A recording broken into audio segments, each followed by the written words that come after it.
Olá, pessoal, seja bem-vindo ao nosso canal. Meu nome é Evandro Cunha. Se você ainda não se inscreveu, eu faço o mais rápido possível. Estamos vivendo os últimos dias e os últimos eventos serão rápidos e sucessivos. Então, você pode nos seguir nas redes sociais, deixar aí o seu like ou dislike, né? E curtir também as nossas postagens em outras mídias. Você pode também deixar aí seus comentários, desde que eu faça de forma coerente, né, e respeitosa, tá ok? E você pode também partilhar esse conteúdo com seus amigos e até mesmo com seus inimigos e familiares. Pessoal, hoje vocês estão percebendo que a gente tem pouquíssimo tempo, né, ultimamente, então a nossa ausência aqui é por uma questão também de sobrevivência, né? E nós estamos voltando agora para comentar algumas coisas que estão acontecendo, né, no nosso meio cristão, e de forma especial, no nosso meio adventista. E o tema de hoje é pastores, sexo e eventos finais, né? Eu tenho estudado esse tema da sexualidade, né? Fiz uma especialização sobre isso, também terapia de família, e a gente tem estudado esse assunto há bastante tempo, né? Diversos níveis, e de forma prática, né? Porque era para atender às necessidades da igreja, encontro de casais, para jovens, etc. Mas, mesmo no período que eu estava como pastor full-time, né?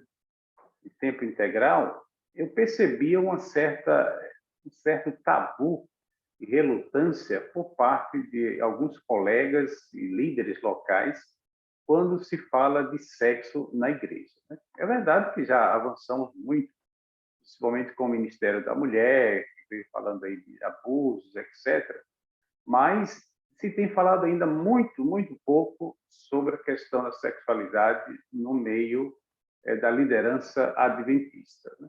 Não é um problema só adventista, né, pessoal? Isso é um problema geral nas igrejas evangélicas e católicas também. A igreja católica também tem sérios problemas nesse campo. Mas por que estou falando isso, né? Eu já tenho falado isso já faz uns 6 anos que eu postei algumas coisas nessa área, né, alertando sobre esse ponto que eu julgo de grande importância. Recente eu vi um colega nosso, não sei se foi o Sérgio Monteiro, ou foi um outro, né, se não estou equivocado, e fez uma frasezinha, uma postagem aí no Facebook dizendo que a gente está tão preocupado com questões de decreto dominical e etc., e esquecemos que o que vai derrubar muita gente nos últimos dias é o sexo. E ele está certo, né? Eu já venho falando sobre isso, quem me conhece há muitos anos, entendeu? Quase 10 anos que eu venho falando sobre isso, pessoal. E realmente é uma pregação no deserto. Por quê? Porque as pessoas associaram o sexo a uma coisa negativa, né? Todo mundo gosta de sexo, né? Quem pratica, né?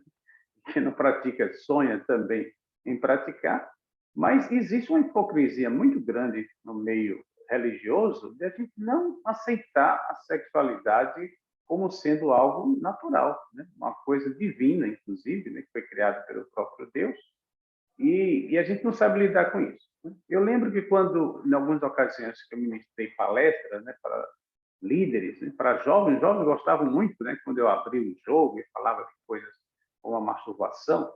E uma vez eu conversando com um jovem sobre masturbação e falando da masturbação, dos aspectos positivos e negativos, né, e um colega meu me repreendeu, né, dizendo que não existia nada de positivo na masturbação, e fez um discurso moralista tal, e terminou até deixando de lado que eu fizesse uma palestra para os jovens, né?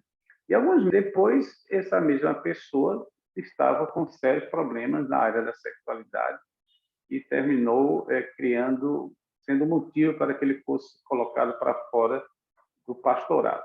Então, veja, essas coisas não são isoladas, não são sintomas isolados, são sintomas de um corpo que está enfermo nesse aspecto, né? Nesse aspecto. Porque se você tem dificuldade de falar sobre sexo, se você tem dificuldade de admitir as suas tentações, isso é por experiência pessoal e também por pesquisa científica. Se você não admite as suas tentações sexuais, você criando um cenário no qual você vai realizar aquilo que você tanto teme, entendeu? Aquilo que para você é uma tentação muito grande, né? Por quê? Porque você nega. A negação nesses casos, pessoal, é um problema sério, muito sério, entendeu? Porque é mais ou menos o seguinte: se você é homem normal, porque eu digo homem normal porque existe algumas situações de assexualidade, né, que não tem nada a ver com homossexualidade, que são aquelas pessoas que não têm desejo sexual como uma pessoa normal, sim. Né? E o próprio Jesus classificou isso como aqueles que nascem eunucos. Né? E a gente poderia falar sobre isso em outra ocasião. Então, se você não é uma assexual, né, então você sente desejos. Você sente desejos sexuais. E quando você é casado, você conhece a sexualidade, as suas tentações aumentam muito mais do que uma pessoa que não praticou sexo ainda. Por quê? Porque você sabe. Você que é homem, você sabe como é que um corpo de uma mulher, como funciona, né? Onde você deve tocar, como você deve produzir prazer, e a mulher também. Né? Então, a tentação sexual para pessoas que já tiveram iniciação sexual, ela é muito maior do que alguém que nunca provou. É muito. Eu, particularmente, eu sinto mais tentações sexuais depois que tive a minha iniciação sexual do que quando antes. E você mais ainda explícito, né? Eu sinto mais tentações sexuais hoje, depois de casado, do que quando eu era solteiro. Por quê? Porque a experiência do casado, né, mais de 30 anos de casado, claro que você, né, que pratica, né, que deve praticar o mandamento, né, de crescer e multiplicar, claro que você pega uma certa expertise nisso aí. Né? Claro, entendeu? Então, qual é o problema, pessoal? O problema consiste quando você, que é homem, principalmente se você é um líder religioso, se você é um pastor, se você é um ancião de igreja, se você é um pregador, e, de repente, passa uma mulher bonita, né, que vulgarmente a gente chama de gostosa, ninguém gosta de usar, esse não é um termo para usar no público, logicamente, né? Mas não tem nenhum problema de a gente usar esse termo aqui. Então, uma mulher muito gostosa, não, pousuda, a gente costuma dizer, né? E você olhar e dizer, isso é a coisa do cão. Olha que graça uma coisa dessa. Quando você deveria fazer como Martinho Lutero aconselhava, né? Martinho Lutero dizia que quando você olhar uma mulher que seja muito bonita e tentadora, você deve dizer, louvado seja Deus, que coisa maravilhosa. Pronto. Aquilo ali é uma forma de você reconhecer que aquele objeto da sua contemplação é também objeto dos seus desejos, mas que, pela graça de Deus, esses desejos não serão concretizados. Né? E eu, particularmente, já tenho dito em palestras e textos, né, que uma das fórmulas que eu tenho usado nos momentos que eu vejo uma mulher bonita, tentadora, porque às vezes é uma mulher bonita, mas ela não é sensual. Ela não atrai. Às vezes é um homem bonito, mas não é um homem sensual. Né? Não é um homem que desperta em você os desejos sexuais. Ele é bonito, é um cara bonitão e tal. Mas às vezes é um cara meio feioso, mas tem um jeito ali, entendeu? Charme, uma coisa que a mulher olha, né, e sente desejo. Né? Ela é uma pessoa normal. Isso não tem nada pessoal de anormal nessas coisas. Nada, entendeu? O desejo não é algo pecaminoso. Quando Eva olhou para o fruto e desejou, o pecado não estava aí. Porque quem criou esse desejo? Foi o diabo? Não, foi Deus. Porque o desejo lá no Jardim do Éden já existia antes da entrada do pecado. Então, o desejo é uma coisa natural, uma coisa criada por Deus. Agora, a realização de determinados desejos é que pode realizar a vontade de Deus ou a vontade do diabo na nossa vida. Mas o desejo em si não é algo pecaminoso. Então, você olhou para aquela mulher, como disse Jesus, aí você desejou no seu coração, admita que desejou, porque aí a forma da graça de Deus entra na sua vida. Mas você não. O que é que acontece no meio religioso? Nós negamos. Entendeu? Nós negamos, porque achamos que é fraqueza admitir as nossas tentações sexuais. nós transmitíamos para a igreja a imagem dos superpastores, né, dos homens santos, né, das pregadoras santíssimas. Né? E isso é horrível. Isso é horrível. Por quê? Porque existe hipocrisia de tudo isso aí. E onde existe hipocrisia, a graça de Deus não pode atuar nessas pessoas. Né? Então, admita. Quanto mais você nega, mais o desejo se intensifica no seu coração e você está criando desejo para realizá-lo em qualquer momento. Eu, conversando uma vez com um jovem sobre isso, né, ele me contou uma história muito interessante, né, no interior de Pernambuco, fazendo uma conferência lá, e ele me contou esse pastor, é interessante isso que o senhor está dizendo, porque eu sempre fui a Recife, né, ele morava no interior, eu sempre ia a Recife, e fazia minhas compras, né, da minha família, tal, sem nenhum problema, né, as mulheres, tudo. Mas eu tinha um colega muito puritano na igreja, e um dia nós fomos fazer compras em Recife, e ele disse, olha, cuidado que Recife é uma capital, e a capital, como disse irmão White, é o celeiro onde os desejos pecaminosos estão ali, as tentações, aquela coisa toda. Então, eles foram, assim, e ele contando para mim, quando chegou no Recife, o cara chegava assim, quando via uma mulher de longe, ele chegava e dizia, fulano, não olhe não, não olhe não, porque no outro lado da rua está vendo uma mensageira do capeta, com os seios desnudos, isso é coisa do capeta. Irmão, não olhe em nome de Jesus, não olhe. Aí ele dizia, Evandro, isso foi o dia todo, e quanto mais o camarada dizia para não olhar, mais desejo eu sentia de olhar. Ele disse, eu sempre fui a Recife tranquilo, e aí voltava, via as mulheres, mas naquele dia, quanto mais ele dizia para mim, não olhe, que é coisa do capeta, me dava vontade de ver. Pessoal, isso pode parecer jocoso, mas é trágico, é trágico. Não há necessidade disso. Se você que é um pregador, se você é um pastor, não há nenhum problema de você reconhecer a sexualidade, a sua esposa reconhecer a sexualidade. Eu sempre digo para os casais, olha, se vocês têm um relacionamento conjugal que não é capaz de suportar uma confissão de tentações sexuais, vocês ainda não atingiram a maturidade do relacionamento. Então, se eu tenho um relacionamento com minha esposa e, de repente, na sala de aula estou sendo tentado por algum aluno e eu não tenho maturidade suficiente no meu relacionamento de chegar e contar para ela, né, ou ela contar de alguma coisa na sala de aula, né, dela, e traz para mim, então alguma coisa está errada. A gente nós não atingimos ainda a maturidade conjugal. Porque um casal maduro não tem nenhum problema de lidar com isso. Querida, olha, entendeu? Tem uma meninazinha na sala que está uma coisa só, a menina sai, a menina cruza as pernas e vem com as coisas. Por quê? Já foi comprovado em pesquisa nos Estados Unidos com pastores que caíram no campo da sexualidade que eles não tinham amigos, nem tinham cônjuge para poder se abrir. Então, eles guardaram as tentações. Guardaram as tentações. Quanto mais você guarda as tentações, mais difícil fica de vencer aquela tentação e mais probabilidade que essas tentações sejam realizadas na sua vida. Tá certo? Então, as coisas que estão acontecendo no mundo religioso, no campo da sexualidade, as coisas que estão acontecendo dentro do movimento adventista, não é nenhuma surpresa. Para mim, não é. Entendeu? Não é. Por quê? Porque são coisas previsíveis. Coisas previsíveis. E essa falta de consciência da sexualidade, essa omissão de falar de sexualidade, eu não estou falando de você falar de sexualidade do ponto de vista teológico, filosófico, não, é a sexualidade do dia a dia. Entendeu? É a sexualidade do dia a dia. É admitir que quando você vê uma mulher bonita, gostosa, você tem vontade de ir para a cama com ela. Você tem vontade de ir para a cama com aquele homem ali. Ele pode ser o seu pastor, ele pode ser o presidente do seu campo. Desejos não faz esse tipo de distinção. Pelo contrário, pessoal, pelo contrário. Às vezes, para algumas mulheres, quanto mais o indivíduo fala bonito, quanto mais ele se apresenta, quanto mais ele é famoso, mais desejo desperta nessas mulheres. Às vezes não é um desejo de formar uma família, mas é um desejo de formar uma boa noite de gozo com aquela pessoa. Isso é muito comum.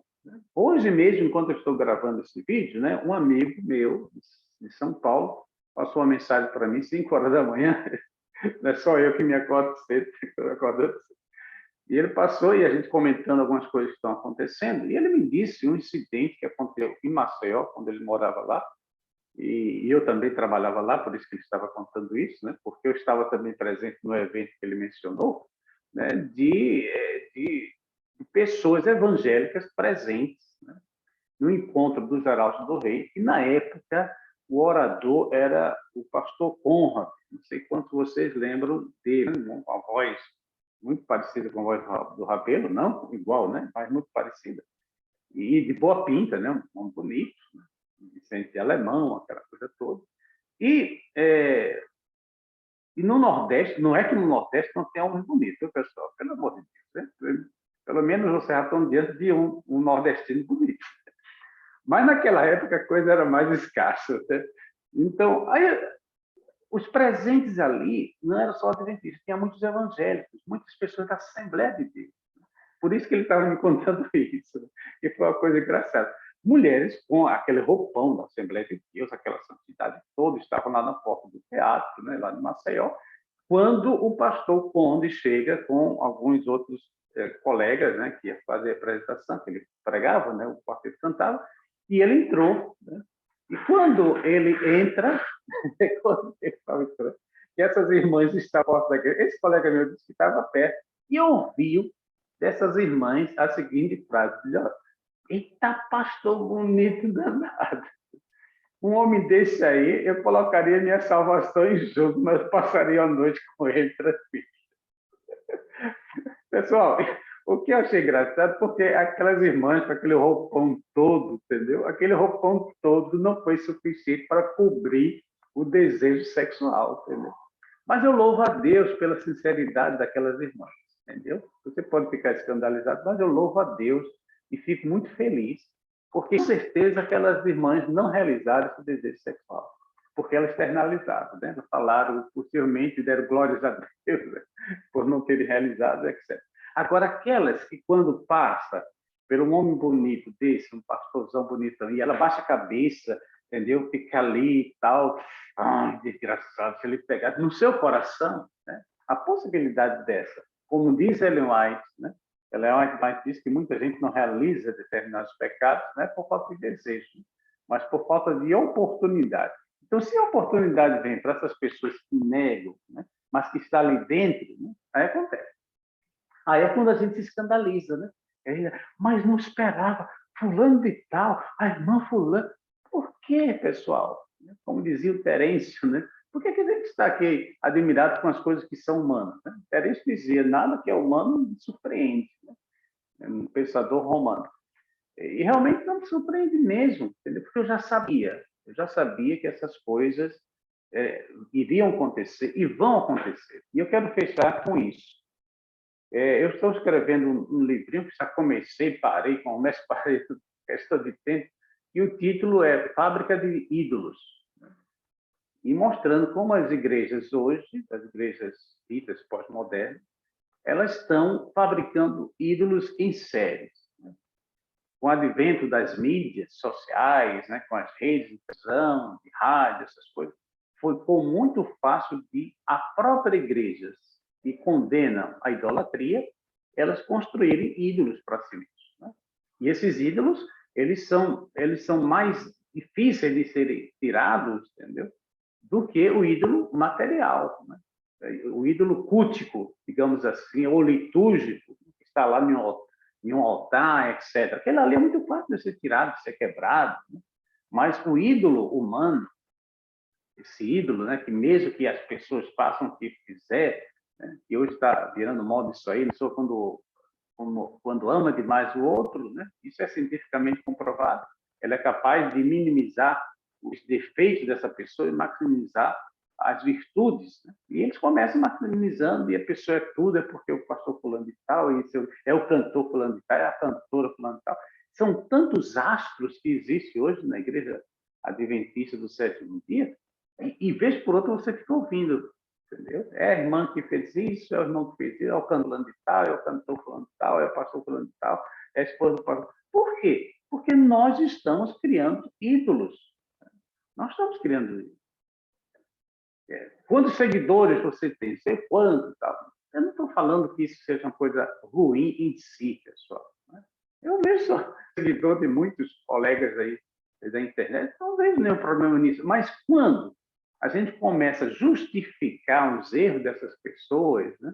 Ou começa a divinizar essas pessoas, nós estamos criando uma situação difícil para as pessoas. Eu vou contar, eu disse que ia fechar, mas eu me lembrei aqui de um detalhe, né, que eu vou usar o nome, mas é de forma positiva aqui, do Caio Fábio. O Caio Fábio, talvez muitos de vocês não conheçam, quem é mais jovem, mas quem é da minha idade deve se lembrar do Caio Fábio, e que ainda está, pela graça de Deus, né, está com seu ministério reconstruído. Mas o Caio Fábio, quando eu era jovem, o Caio Fábio era, digamos assim, o bulhão da época, né? Era o cara da época.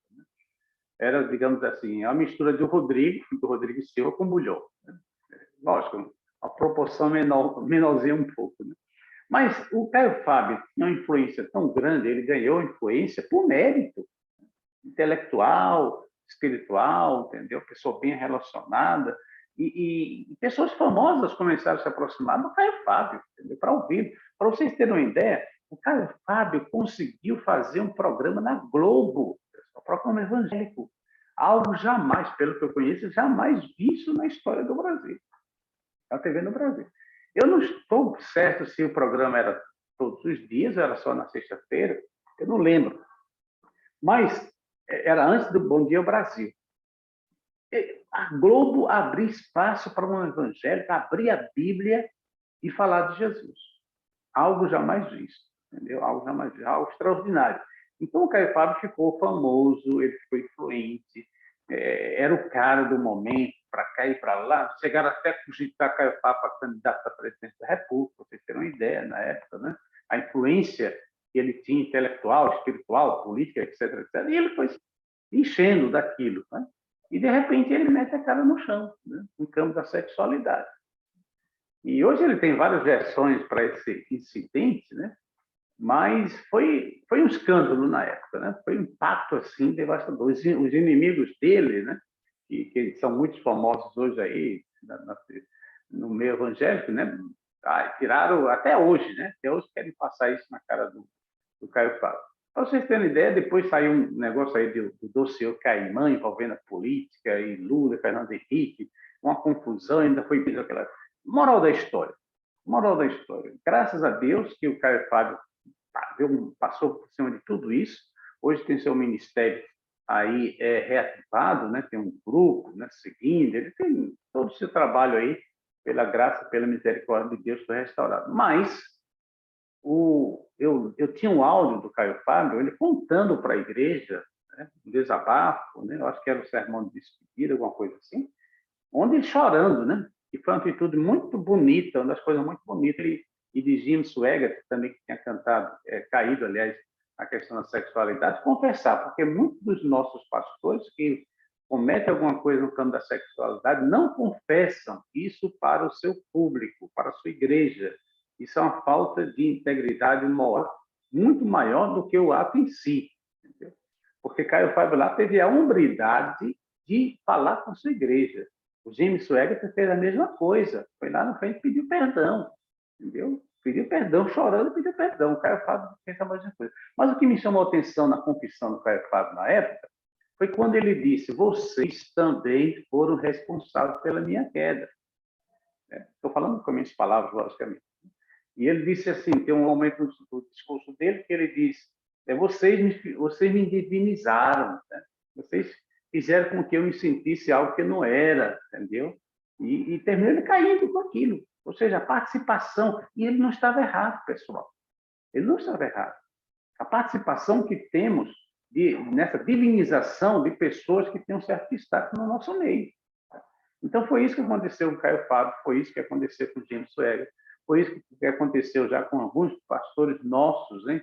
Eu já mencionei um nome dele, que eu mencionei, que também teve um problema. Então, por que isso? E isso vai continuar acontecendo se a igreja, se a administração da igreja não tomar uma providência de admitir que os pastores são seres humanos. E não dá para você colocar um pastor passar vários meses viajando, várias semanas viajando, e a esposa em casa sozinha. É tentação para a mulher, é tentação para o marido. E, de repente, uma secretária que vai aí acompanhando o pastor o tempo todo, entendeu? O tempo todo. Ninguém é de ferro. As pesquisas no campo da sexualidade, que o campo mais fértil para acontecer a traição é o trabalho, é o local de trabalho. Porque nós passamos mais tempo com os colegas de trabalho do que com a nossa família. São 8 ou mais horas que a gente passa com as pessoas. Então, se não tomar um cuidado, né, você está num terreno encantado de Satanás. Né? Eu estava falando isso num certo local fora do nosso país, e uma senhora me procurou e disse: pastor, o senhor tem razão. Porque eu me apaixonei por um homem, e eu era um homem casado, porque a gente trabalhava junto. Estava lá o tempo todo. E a gente começou a se abrir, contava coisa da vida dele, contava da minha. E, querido, existe uma erotização muito grande da nossa fala. Né? Em português, a palavra falo, o verbo falar, né? Eu falo. A palavra falo é a mesma usada para o órgão genital, para pênis. O órgão genital da mulher se usa palavras que é de boca, né? De lábios. Né? Por que isso? Porque isso é uma relação de sexo, né, com a oralidade muito grande, com a fala e o erotismo estão intimamente relacionados.